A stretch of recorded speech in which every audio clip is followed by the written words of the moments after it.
Good morning, dear hearts. We're on lesson 36. Please subscribe.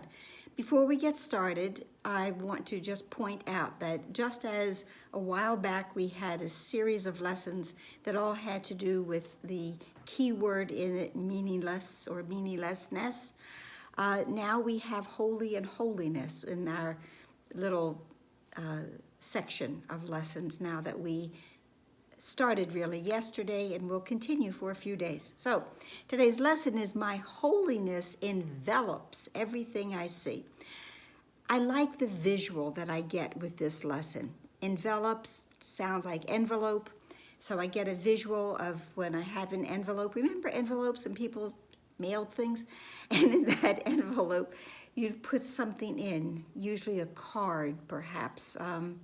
I guess sometimes checks, but I'm thinking of a card where I'm sending loving thoughts or birthday wishes to someone, or perhaps get well. So I look at this lesson that my holiness, my lovingness, the truth of who I really am goes into that envelope and I send it outward, because that's what holiness is about.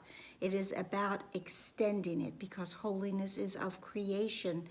And creation must extend, it must expand. It is the condition of creation to expand and extend.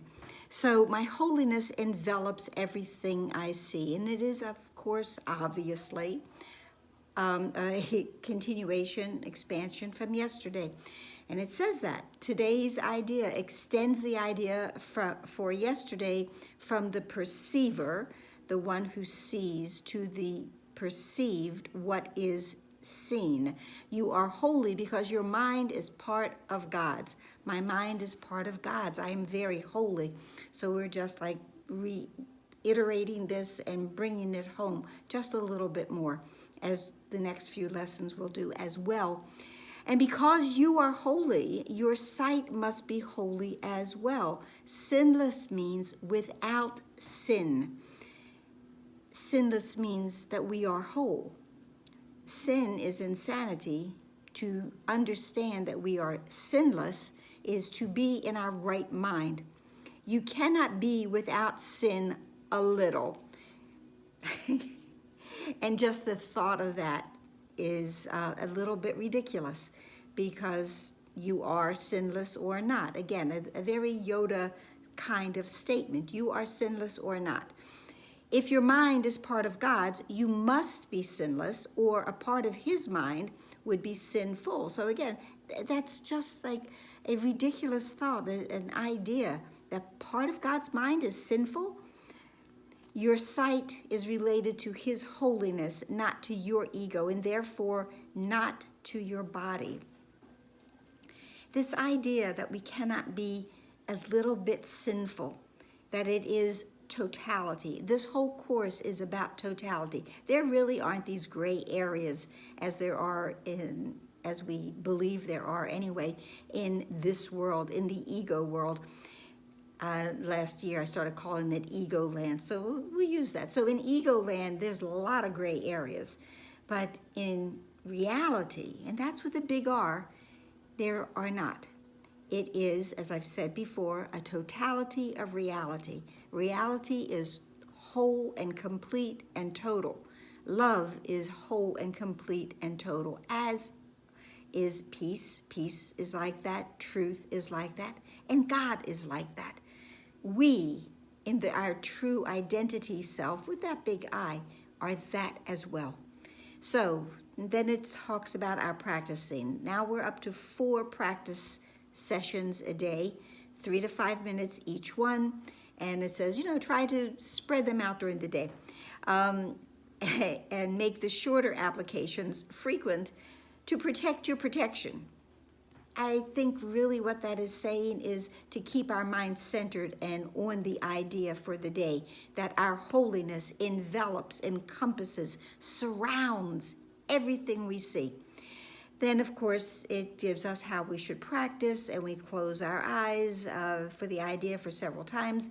Say it over and over, then open your eyes and look slowly around you, and then claim your holiness, that my holiness envelops, surrounds that rug, that wall, these fingers, that chair envelops that chair. My holiness envelops that chair.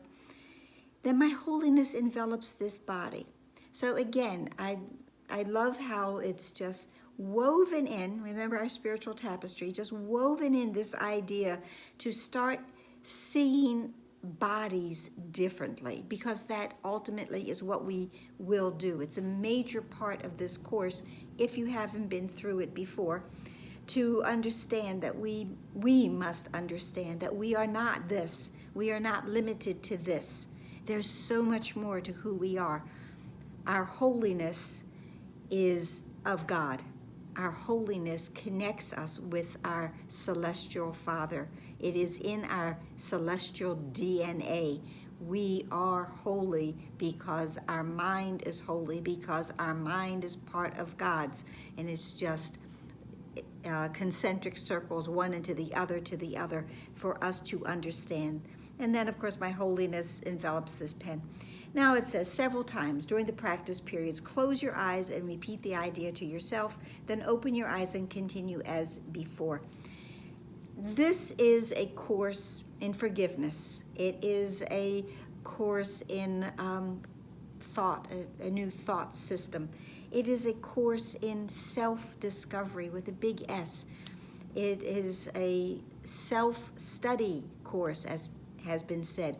But again, that is with a big S. We are learning to understand the true self that we really are and always have been. Our holiness envelops everything we see because God is in my mind. God is in our mind, so everything we see through God's vision. And if we're seeing through God's vision, then we know that that holiness will envelop whatever we happen to look upon. Look in the mirror. Your holiness envelops you. So that's it for today. I hope it helped. Please like, please share, please subscribe, please comment, please smile. I want to give a plug out to James Twyman because he's doing the lessons to music and dance, and there were different people who read the lesson. I believe tomorrow's lesson 37, it's my voice. Okay, like, share, subscribe, smile, breathe in, release everything, and pray for your understanding, your awareness of your true holiness. Namaste.